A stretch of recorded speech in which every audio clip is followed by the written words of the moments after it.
இன்றைக்கி ஸ்பெஷல் என்னன்னு பார்த்தீங்கன்னா பாவ் பஜ்ஜி மசாலா வீட்டிலே எப்படி செய்யலான்னு பார்க்கலாம். அதுவும் குக்கர்லேயே. வாங்க எப்படி செய்யலாம் ஃப்ரெண்ட்ஸ். இன்றைக்கி பாவ் பஜ்ஜி மசாலா செய்ய போகிறோம். அதுக்கு ஒரு குக்கர் எடுத்துக்கலாம். குக்கரில் செய்ய போகிறோம். அதுக்கு 1 ஸ்பூன் பட்டர் போட்டுக்கலாம்.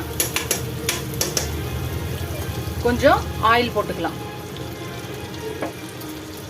இப்போ ஜீரகம் 1 ஸ்பூன் போட்டுக்கலாம். Ginger garlic chilli green chilli paste 3 சேர்த்து அரைச்சது ஒரு 4 டேபிள் ஸ்பூன் போட்டுக்கலாம். 1 table spoon red chilli powder, 1 table spoon coriander powder, ஒரு 1/2 ஸ்பூன் ஹல்தி பவுடர், அதாவது மஞ்சத்தூள் 1/2 ஸ்பூனு. இப்போ பெரிய வெங்காயம் 2 வெங்காயம் அரைஞ்சிருக்க போட்டுக்கலாம். 2 தக்காளி அரைஞ்சிருக்க போட்டுக்கலாம். இப்போ காயெல்லாம் ஒன்றா போட்டுக்கலாம். உருளைக்கிழங்கு, காலிஃப்ளவர், கலருக்காக பார்த்தீங்கன்னா பீட்ரூட்டு, அப்புறம் பச்சை பட்டாணி ஒரு 1/4 கப். இப்போ பாவ் பஜ்ஜி மசாலா 1.5 டேபிள் ஸ்பூன் போட்டுக்கலாம். இதுக்கு தேவையான சால்ட்டு 1 ஸ்பூன் போடுறேன். இப்போ இது எல்லாத்தையும் நல்லா கலந்துக்கலாம்.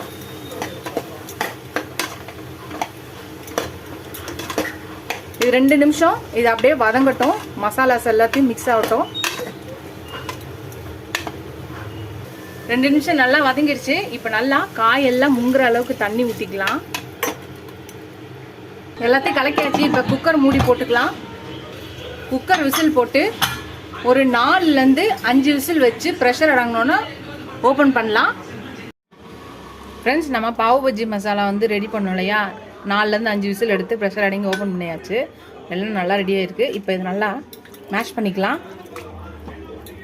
உங்கள்கிட்ட இந்த மேஷர் இல்லைன்னா மத்து வச்சு கூட இதை மசிச்சுக்கலாம். அவ்வளோதான், எல்லாத்தையும் மேஷ் பண்ணியாச்சு. பாருங்கள், நம்மளோட பாவ் பஜ்ஜி மசாலா ரெடி ஆயிடுச்சு. இப்போ நம்ம சர்வ் பண்ணிட வேண்டியதான். அவ்வளோதான், சர்வ் பண்ணியாச்சு. நம்மளோட பாவ் பஜ்ஜி மசாலா ரெடி ஆயிடுச்சு. பாருங்கள், ஆனியன் வச்சாச்சு, பாவ் பஜ்ஜி ரெடி பண்ணி வச்சாச்சு. நீங்களும் இந்த பாவ் பஜ்ஜி மசாலாவை ட்ரை பண்ணி பாருங்கள். ட்ரை பண்ணி பார்த்து எப்படி இருக்குன்னு சொல்லுங்கள். ஃபஸ்ட் டைம் என் சேனலை பார்க்கணும், சப்ஸ்கிரைப் பண்ணிட்டு பாருங்கள். ஃபுல் வீடியோ பாருங்கள். உங்கள் ஃப்ரெண்ட்ஸ்க்கு இந்த சேனலை ஷேர் பண்ணி சப்ஸ்கிரைப் பண்ண சொல்லுங்கள். Keep supporting my channel, keep வாட்சிங் மை ஃபுல் வீடியோஸ். நீங்கள் எவ்வளோக்கு சப்ஸ்கிரைப் பண்ணி லைக் பண்ணி கமெண்ட் பண்ணுறீங்களோ அவ்வளோக்கு என்கரேஜிங்காக இருக்கும், சப்போர்ட்டிங்காக இருக்கும், புது ரெசிபிஸ் போட ஹெல்ப்ஃபுல்லாக இருக்கும். இதோட அடுத்த ரெசிபியில் பார்க்கலாம். எனக்கு என் சேனலுக்கு சப்போர்ட் பண்ணிங்கன்னு நினைக்கிறேன். நிறைய பேர் இப்போல்லாம் வீடியோஸ் சரியாக பார்க்கறதில்ல. எல்லாரும் வீடியோஸ் பாருங்கள், ஸ்கிப் பண்ணாமல் பாருங்கள். இதோட அடுத்த வீடியோவில் பார்க்கலாம். Tata, bye bye friends.